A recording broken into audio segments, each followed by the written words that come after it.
Hey everybody, and welcome to another episode of Deckin Around Kickstarter Edition. Today, we're going to be taking a look at any decks that have funded in the past 7 days, any new decks to Kickstarter in the past week, and any decks that are going to be ending their round of funding in the next 7 days. But before we jump into it, make sure to like the video and subscribe to the channel. And ring the bell. And here's a quick word from our sponsors. Hummingbird Feathers mimics the shimmer of a hummingbird in motion. Meticulously created with a specialized printing process using multiple holographic foils. Stunning tuck design and sculpted embossing with master letterpress creation. Featuring limited, standard, and gilded 3-deck sets. Pre-order yours today at marvelousdecks.com. All right, man. So I got to say, this is a pretty mellow week in consideration for what we've seen in the past. I think we have about 9 or 10 new decks this week, which is still higher than I would usually expect. I think, 6 months ago, the average was maybe 6 to 8 decks a week, but still less than 20, which is nice. So yes, let's check it out. First off, congratulations to the Divergent Realms Playing Card Series Volume 1, the Gottlieb deck. Congratulations to Van Gogh Playing Cards. Congratulations to Vision Playing Cards. Congratulations to The Art of Steampunk Playing Cards, Volume 2. Congratulations to the Wayfarers Playing Cards. And congratulations to the T-Series Green Tea Playing Cards for Magicians. And actually, congratulations to the Turtle Bay Playing Cards as well, which will have funded by the time this airs tomorrow. Awesome. Yeah.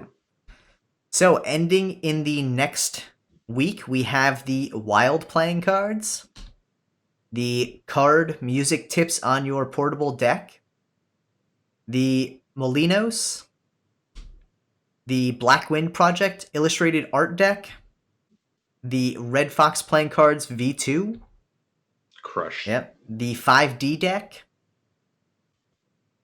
The Devils in the Details, Hidden Detail Playing Cards from Riffle Shuffle. Yeah. Money in the details there. Riffle Shuffle crushing it as always. Kevin Yu is living it up. Yep. And the Cactus Playing Cards, Sky Shades. So, let's see what we have new this week. First up, we have the Cybin Playing Cards.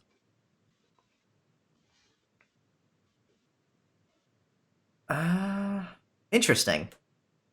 So, psilocybin themed playing cards meant to, be themed for magic mushrooms. We've seen a mushroom deck in the past, but magic mushrooms, all right. Actually, not like a terrible looking design. Like I kind of dig the colors. Yes, it's funky. It doesn't. Yeah. It kind of reminds me of maybe Underwater. Yeah. Like those forests of kelp. I see. Trippy. Yeah, and it's definitely trippy. I think it's interesting to see the different faces there, and it discusses it, which I think is great. We've talked about in the past when a deck doesn't have standard faces or doesn't have faces in general. It's always good to explain why. And right here, it talks about the intention was to create a feeling tone of the subjective experience. Awesome. Like they touch on why they did it. When you're high, you can look at the court cards and they'll just look crazy to you. I think the one thing I'm confused about is why it just says ways there, but. It's a trippy. Yeah, I don't know. It's a trippy Joker too. Either. But the one thing I would say off the bat is definitely more card information pictures about the deck. Yeah, I mean it's a lot of pictures here, but they're not a lot of pictures of the cards. Like this one here, like what Cybin means, cool, but I can't even see the cards in this picture. It would be worthwhile to really have pictures that focus on the cards. I think it's great that you talk about the people behind the project. But it doesn't say anything. Yep. So it says, however, considering okay, so it's USPCC, I guess. Yeah, I would definitely say it's worthwhile to put that closer to the top. Also, the idea of who's going to be fulfilling it, just because that information is useful to have. I don't see any. I mean, it doesn't say anything about the deck at all. Yeah, like what kind of stock is it being printed on? What's the print run? Things like that. Like, there's a lot of information about the theme, which I think is great, but you also need information on the deck itself. Throwing a bullet-pointed section towards the top saying, printed by USPCC on whatever stock you're going to use, print run of XYZ, fulfilled by whoever's going to be fulfilling it, whether it's self-fulfilled or Gambler's Warehouse. It's definitely worthwhile to have that information there. That being said, price point, $13 for the early bird. and So good. 15 shipped for the standard. Phenomenal price Nice. point on this. The one thing I would say too, and we've seen this in the past, I don't recommend putting non-card items as a standalone tier. I actually recommend them as add-ons because if someone wants a t-shirt, they're going to buy a t-shirt, but you also want them to buy a deck because that's the main, sale point of this campaign. So having them buy a deck to then add on a t-shirt, I think is almost a better deal. You're getting more out of it. But as always, we're curious about how, merch works. So let us know how the t-shirts work out. Yeah, I mean, ultimately, if someone wants a T-shirt and a deck, they're gonna have to add one or the other. So it's better to just have decks over there, Yeah, and and then t-shirts as the add on add-on. the T-shirt. Yeah. Yeah. But good luck to you, Jordan Torres. Looks like an interesting deck. Next up, we have the Composer's Playing card. Oh my gosh. Back at it. Chopin. We're just going with Chopin for this one. So the 4 of 7 decks in this series, I think, these decks are always crushing. Like 2 days in, Yeah, it's they already always do great, over for sure. their funding goal. Yeah, they really do. Yeah. And these are really collectors-oriented decks. But I think it's great to see the amount of detail and artwork that goes into it. The cool thing about it, too, is if you picked So up the cool. first one, you have incentive to continue picking these up because they tie them all together in this series in a way with this, this box here. Looks great. They show all the previous decks, which I'm assuming you can probably add on as add-ons to the campaign, which is also great. Gives a little background of Chopin. Tuck box, cool. Looks good. Again, I think in my opinion, I'm not necessarily a huge fan of the back designs that they've been using for these decks, only because I feel like for as much detail and intricate scroll work that goes into the tuck, it kind of isn't as intricate on the back. I'd like to see it a lot more detailed, but again, that's a personal preference thing. I think otherwise this deck looks phenomenal. If this is, if I you're, kind of dig the back design. It's not too crazy. It's kind of. I wish it was like a little more fine line versus those fat lines, But otherwise, I can see that. Yeah, I think they do a great job though presenting the cards. I think they do a great job building out the campaign. It would have been nice to see a little bit more of just, I always like to see all the courts, even if they're relatively standard. It's always nice to see at least all the courts and then a representative sample of the number cards, but I think it looks good there. I like That's cool. Yeah, I like this. Very cool. Yeah, it's cool. They really put a lot of thought into the detail of this deck, and I have mad respect for that. Yeah, I mean they're definitely used to Kickstarter, and they know how to put a very, very good campaign together. Absolutely. How much is a deck? We are looking at early bird for 20 shipped, standard 23. So in my book, a little bit high for what it is. High, yeah. I think there is some embossing on the tuck itself, and it looks like metallic ink maybe, or potentially some foil there. Yeah, so there's some foil on it. Again, I'd still like to see it around that like 2021 price point. I think it's a little more reasonable. Yeah. But it's still a good looking deck. I think the coins are neat if you're into the coins. And the fact that the early birds are still there with 10 hours to go, obviously by the time this airs, that'll be gone. But I like the time-oriented early birds now, much better than the limited run early birds, because I think if you're going to, the incentive again is to get people to back it as soon as possible so you get the best momentum behind it. Limiting it to 10 or 15 or even 50 shuts the door real early, which I don't think is a great way to do it. But yeah, good luck to you guys on this one. Can't wait to see the rest of the last 3 in the series when they come out. Also, they do touch on the printer here, obviously, NPCC. NPCC. Yep, and NPCC, I believe, is going to be doing the fulfillment on this Byworthy right there, it says. So, yeah, Byworthy is a collaborator on it. I wonder if Byworthy is doing the fulfillment. I can't remember from the previous campaign, but I do know NPCC has their own in-house fulfillment, so that would be my guess. But that being said, probably worthwhile to mention whether Byworthy or NPCC is going to be doing the fulfillment there. Otherwise, crush the campaign. So, good luck. Yeah, nice job. Next up, we have the Leaves playing cards, Autumn Edition from Diamond Playing Cards. Yeah, from Dutch Card House. Yeah. Again, I mean, they always do a great campaign. They always have all their information right there. USPCC. Absolutely love it. They really like this is it's funny because there's so much information in this little square, but it's done in such a easily readable way. Like this is phenomenal, you know. And the nice thing is they used coloring that stands out, so you can immediately see crushed paper stock, limited to 500 decks on the collectors, embossing on the tuck case for the collectors, custom design number closure seal. Like they really know how to make this stand out and be visible in a way that makes it easy to get all the information you need. And this is the follow-up to the Leaves series. I think this is the second deck in the Leaves series, the first being the green one that they did several months ago. If this is your jam, the design is really cool with it. I like the idea that the Joker is the tree going through its, transition for autumn. Really just... Yeah, they always have this nice collector's deck. Yeah. I mean, collector's box. Looks good. Yeah, it's really cool. How much is it? Let's see. We got 19 shipped on the standard edition, 26 shipped on the limited. It's a little high on the limited, I'd say, just because... It's just a different tuck box. It's a different tuck box, and there's a little bit added work to the tuck box, so like embossing and I think some foil as well. Embossing in the custom seal. So you add a little bit of cost there to it, but I still think that price point's a little high, yeah. Not bad. Yeah. It's good. I mean, they've always put together a great campaign. Yeah.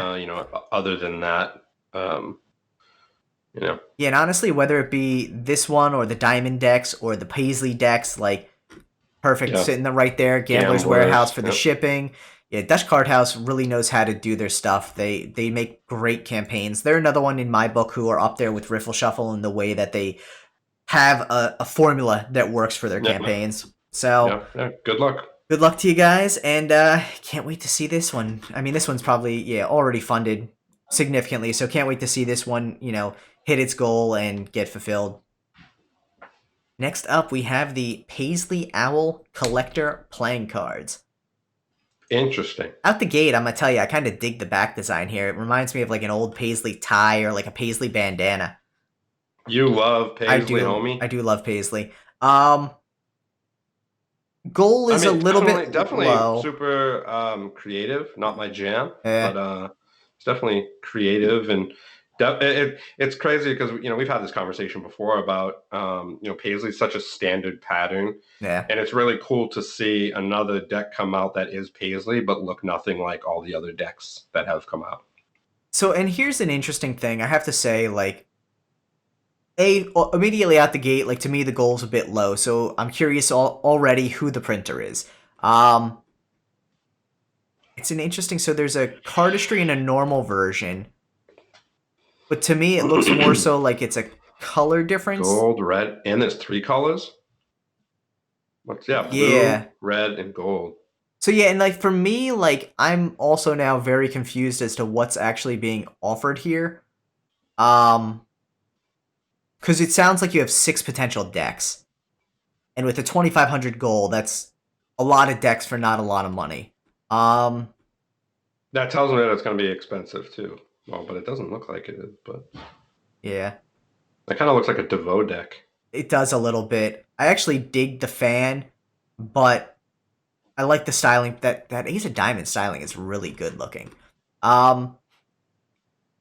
Yeah, this isn't too bad looking. I think the campaign itself has a lot of good visuals here. Okay, so here we go. We got the standard version.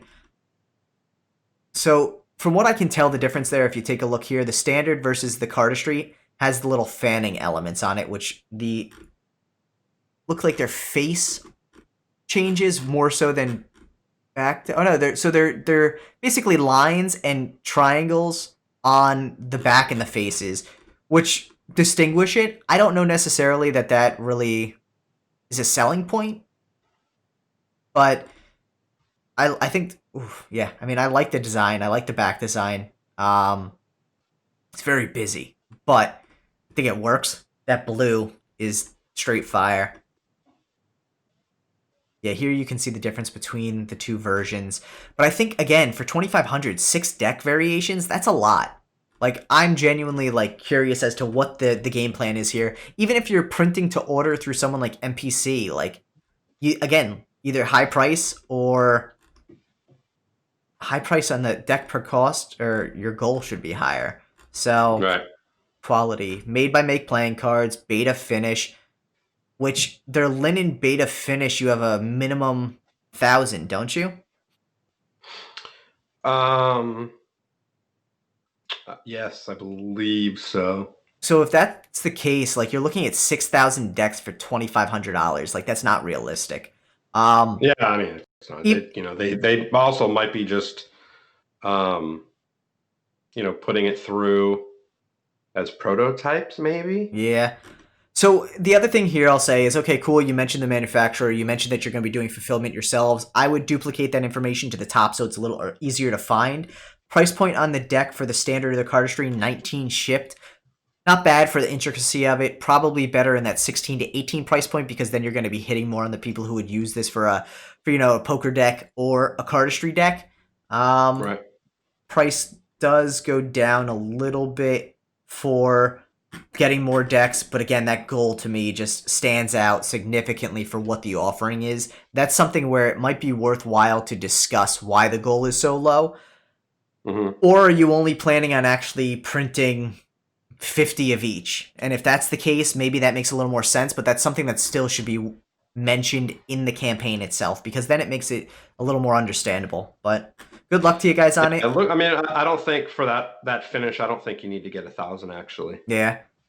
I think that's the light linen or whatever Yeah, they call it. there's that, yeah. So, and that being said, though, like, even if you're only doing 50 each, it's worthwhile to mention it because 6 deck offering at a 2,500 goal is pretty low. Weird. Yeah, so That's to me, weird. it seems, you're going to be printing to order, but it's worth mentioning that. So, good luck, guys.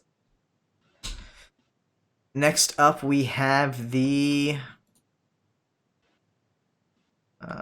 Adventures in Oz Metalux Collector playing card decks. Interesting. Again, lower than I would have expected goal for something that you're going to use Metalux on. But the inclusion of Metalux in it all obviously means you're going to be going with USPCC. Probably would have been worthwhile to mention USPCC in the heading as well, just because you're getting more brand recognition with it. Cool. Yeah, it's not distributed exclusively in the US. Decks will be printed by US Playing Card Company. Premier printer of playing cards. Cool. Like the style, not bad looking. I'm curious about the licensing aspect of it, is the first thing that comes to mind here. Second thing would be which stock and finish. You mentioned USPCC, but you didn't say whether it's going to be on standard versus premium, crushed versus not crushed. Standard Riderback card. Okay, so standard deck. Oh, actually, it doesn't say. He's just talking about it. Yeah. See, and that's the thing where I think it's helpful to have the specifics there. I dig the kings. Dig the queens. Cool. Yeah, I mean, listen, the artwork's cool. If this is your stock. If if it's your thing, it's fun. Yeah, and I think there's a lot of people out there who love Wizard of Oz who would be into this. Single printing, free shipping in the US. Awesome. Nice. Yeah. So it looks like two things here. We plan to use contract manufacturing to make this game if needed, and like all game studios. I'm confused. You mentioned it as a game, but this is literally a deck of cards. So maybe that's one thing that you should touch on is just cleaning up that copy there a little bit to make it more project oriented. I don't see anything about how much are these? A lot. $20. That's not too bad. For Metalux back, yeah. Yeah. Yeah, for Metalux? Yeah. Not bad. So yeah, not bad. All things considered. I would say include who your fulfillment's going to be. From the sound of it, it looks like it's going to be self-fulfilled, but cool. The other thing I would say, though, too, being this is a known brand, mention licensing. Even if it's, in passing, mention that you've secured the necessary licenses, or because this is public domain, you don't need licensing. I'm not sure what the case may be here, but I think it's always worthwhile to mention that because people do get very critical about those things during a campaign. But yeah. Good luck. Next up, we have the Bicycle Monstrum playing cards. Monstrum. That red and black is just a lot. Crazy. That's a crazy tuck It's an box. interesting deck. How's it done so far being its bicycle? I would have expected more momentum being its bicycle branded, but I think part of that may just be the lack of lack of like social media push on this. So I think it's great. You mentioned printed by USPCC, bicycle branded, bicycle finish, custom seal. Again, would be worthwhile to mention whether you're actually going to use standard or premium stock and whether it's going to be crushed or not. I think if this was being pushed more on social media platforms like Facebook and Instagram, it would probably have a lot more momentum behind it just because people love a bicycle branded deck, especially with fully custom courts. So Yeah. that being said, it's also a very short campaign here. Decks delivered How by much is it? December. Let's see what we got here. 15 shipped in the US. Not bad. Interesting though, only shipping to the US. So if you're international, you cannot get this deck except through someone else. 25 for 2. Really not bad price point wise. I just would like to see a little more information in it. I think it's pretty sparse, all things considered. Yeah. To our website or otherwise, yeah. I agree with you, buddy. Yeah, but hey, good luck on it. Make the social media push and include who you're. It sounds like it's gonna be self-fulfilled, but definitely worth including that as well. So good luck. Yeah. Next up, we have the Rome playing cards from Randy Butterfield, which Randy. again, Randy is a powerhouse in the playing card community, so I have no doubt that this will be an excellently put together campaign here. Yeah, for sure. And this is what I think the second or the third deck in this series. Yeah, I'm not sure. Well, because he had the Caesar and the Brutus ones. Hmm. Okay, Rome Augustus deck will be printed by LPCC. Talks about it right out the gate. I think that's perfect. You have great imagery of all of the deck itself. I love that he ties in the history of it too and tells the story not only of the deck but of the people behind it. I think that's so exciting. Right. Yeah, what do we got here? Good looking tuck box. Painted statues sleeve. Very cool. So nice little exclusives there that you can get only on Kickstarter that add to the deck. That is really dope. Something new, something kind of innovative, you know? Hmm. Cool. How much are they? What are we at here? 16 shipped. Nice. Not bad. And we're looking at 21 international, which still isn't bad. Yeah. So if you go with the one with the sleeve, it's 22 shipped, which again, you're basically printing another tuck there, so that makes sense. Randy also does dealer coins, which I think are always nice, and he really puts a lot of thought into his dealer coins. So yeah. Fulfilled in Texas by gamblers, awesome. The only thing I would say to Randy on this one is utilize the media material that gamblers and USPCC uses to throw the images down here or up top just to add a little bit more to it. I'd actually, in his case, recommend towards the bottom so it doesn't break up the consistency of his imagery, but never hurts to have that, especially on a mobile platform where people are scrolling quick and text can get lost. Those images stand out. People know the Gamblers logo. People know the USPCC logo, or the LPCC logo in this one, actually, yeah, because he's going with Legends, yeah. But so there you go. There's the Legends logo. Throw that down there. Like, looks good. Nicely done, Randy. Nice. Good luck, man. Good luck. No doubt that this, yeah, it's already over goal. This will crush. Randy does great work, so cool. Next up, we have the Mystery Dream Bicycle playing cards. Excuse me. It's a bicycle deck design inspired in a mystery dream. All right. Let's see what we got here. This So dreamy. It's an interesting kind of one way back. Dream was about mountains, pine trees, a wolf, sunset, lake, and everything combined with back design. It's very simple. It's very kind of like painting, it's very reminiscent to me of like a painting, which I think is kind of cool. Yeah. Broken borders on it, which I think is really interesting. The one thing I will have to say with that render is I'm curious as to how thick the borders will actually be because you have two varying border widths there. Very true to USPCC if that's who you're going with as your printer. But I think for a render, I'd be curious if it's going to have thinner or thicker borders there. I like the color variations on the front. which is nice because it still makes it a usable deck while adding a little bit of flair to it on the aces. It looks like they're all white though, so that's not really.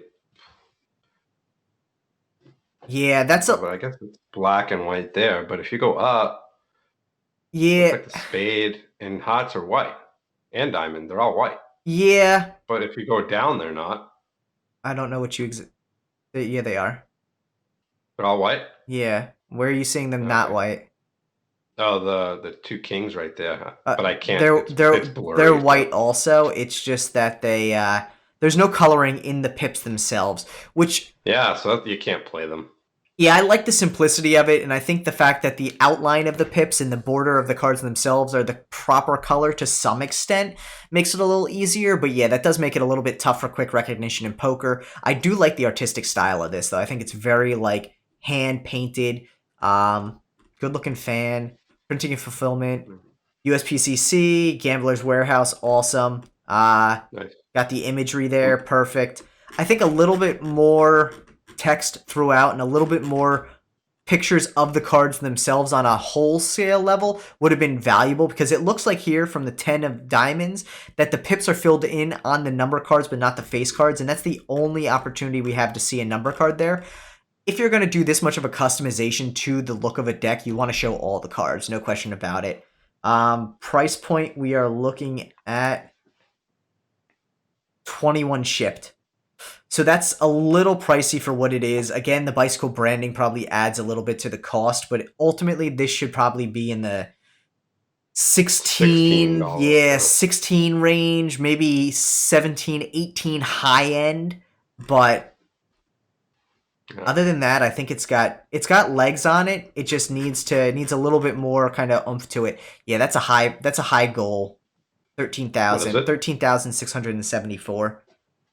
Yeah, that's a big goal. Yeah, it's a steep goal for a single deck, but yeah, good luck on it. If this doesn't fund first time around, I'd say bring it back to the drawing board, because I think there's a lot of opportunity with this, and people do love a nicely done bicycle deck. Yeah. Next up, we have the Crib Playing Cards Dahlia Edition. So, only 2,500 premium decks with marked one-way design printed by USPCC. It satisfies all the needs for magic tricks and cardistry. So, again, while I like the idea of utilizing the subtitle, this seems a little bit wordy to me. I think you could have chopped out a lot of the like extraneous stuff. 2,500 decks, marked one-way design printed by USPCC. Great for magic and cardistry. Done. Like, knock out about 5-6 of the words. It would have been a little more concise. Let's see what we got here. My name is Kevin. I'm a collector of playing cards. After completion of the umpteenth collection deck, I thought to try to produce my personal. So I'm going to assume here, and Kevin, if I'm not correct, that you are English is not your first language, just based on the kind of broken kind of sentence structure here. This is where having someone else take a look at your campaign and double checking that everything is cohesive and coherent is a killer, because I want to know your story, but I'm not exactly sure what this like is looking to tell me. From the deck point of view, 2,500 limited run, perfect. Premium crush stock, awesome. Plus extra crush, always interested about that. Air cushion finish, traditionally cut, marked one-way design, printed by USPCC. You got all the details there. I think that's perfect. I still want to see what the face of the deck looks like, because that's okay. So we got custom aces there. Interesting ad cards. Got a lot of extra cards here though. So I'm assuming you have the two jokers here. You have an ad card and a blank face. So cool. We get to see all of the cards. Yep, looks good. All the courts. So you got everything you really need there. Let's see where we're at price point wise. $20 shipped. So again, a little pricey. Yeah, I think for the people you're looking to hit with this is really meant to. I'm assuming you mean for this to be like a worker's deck for magicians. And with that in mind, $20 is a high price point. You'd probably want to try and get to that like $16, $17 price point shipped within the US. It's not a bad looking deck though. I like that you go into the marking system here. The one thing I'm always curious about is whether people want to divulge the marking ahead of time or after the fact to backers only. But I think that's more preference than anything. Perfect. You talked about the printing and fulfillment right there. Fulfillment, side rely on Emily Slights. Awesome. So you talk about who your fulfillment's going to be. I think that's worthwhile. Got the logos. Yeah, man. Good luck. Like I said, I think the price point's a little high on this. If you can hammer it down, maybe $2-3, you might get some more momentum behind it. But you already have some good momentum there. Hopefully, you just keep pushing it on social media. So good luck. Next up, we have the Hypnotizers playing cards. I'm so hypnotized. Don't be hypnotized just yet. High quality, unique playing cards with slickness, ideal for cardistry, made by myself. Tuck box is custom designed with Dynamite playing cards logo. So, all right. Hypnotizers are cards that I made. Are cards I made. Yeah, I gotta hold on. Hypnotizers are cards I made that are part of the Hypnotizer series and will come with a company tuck box also made by me. So here's my thing with this, like, cool, brand up your deck. The tuck box has nothing to do with the cards. And to me, that's a complete miss. Also, there's nothing zero else pictures here, yeah. So we've also, why is how much is it? $5 for 24 karat gold plastic playing cards? What does this have to do with the campaign? Also, oh, dude, yes, I know who this is. Yeah. So here's the thing, though. There's no tier to buy the cards. Yeah, scrap it. Scrap it. So I'll tell you right now, Shelly, I applaud your entrepreneurial spirit. I'm glad to see you really trying to branch out and start your own playing card brand. I think you're still in an ideation phase before you get to the point of actual production. You need to show us what the cards look like. You need to have a tier on your Kickstarter for people to actually buy the cards. Like, I'm confused as to what I'm trying to buy here. And then you talk about a GoFundMe for your business. So, like, where do I get these cards? Because I can't get them here on the Kickstarter. And I'll be honest, we don't care about a GoFundMe for you. Dude, $45 for a t-shirt is crazy. Yeah. I think there's a lot of ideas coming together in this that's causing a lot of confusion. I think you need to separate out each idea. If you're looking to design a deck of cards, awesome. That's really an interesting back design. I kind of dig it, not going to lie. If you can bring that to fruition as a full deck, I'd love to see it. I don't see the deck here, though, and that to me is problematic. So, best of luck to you. Feel free to reach out to us if you'd like to, but I have a feeling this may be worthwhile to cancel. So, yeah. All right, guys, that was the end of this week. Steve, what are you backing? Scroll down for me. I'd back Leaves. All right. Yeah, probably Leaves. That's about it. Right. So I'm going with Paisley Owl. I dig it. I'm still curious about the goal with the decks, but at the same time, I like Paisley Owl. I'm kidding. I know. I heard you twice though, and then I was concerned you were going, senile on me. But I have to do it twice to confuse you. Oh my god. So I dig the design. I think the goal is an issue there, which would make me hesitant to back, but I do like the design. Even if it doesn't fund, they should consider it. I think the deck has enough design elements to it that would be worthwhile to do as individual decks with USPCC instead of going with MakePlayingCards.com, but that's neither here nor there. I'd also back the Adventures in Oz. I am a huge hater of Metalux. I'll be honest about that. I have never found a Metalux deck that I think handles well, with the exception of the Theory 11 Gold Artisan deck, but I like the design of the Adventures in Oz. I dig the Wizard of Oz, so why not? And yeah, I'm down with the Leaves deck as well. I think everything that Dutch Card House does is just phenomenal. So, yeah, cool. Well, everybody, let's hear what everybody else would back in the comments. Let us know. Yeah, definitely go check out what decks you would back this week. Let us know in the comments below. We're always curious to see what everyone's excited about this week. Hummingbird Feathers mimics the shimmer of a hummingbird in motion. Meticulously created with a specialized printing process using multiple holographic foils. stunning tuck design, and sculpted embossing with master letterpress creation, featuring limited standard and gilded 3-deck sets. Pre-order yours today at marvelousdecks.com. Thanks so much, everyone, for checking out this episode of Deckin Around Kickstarter Edition. Make sure to like the video and subscribe to the channel if you haven't already. We drop these every Monday. We always try and keep you up to date on what's new on Kickstarter.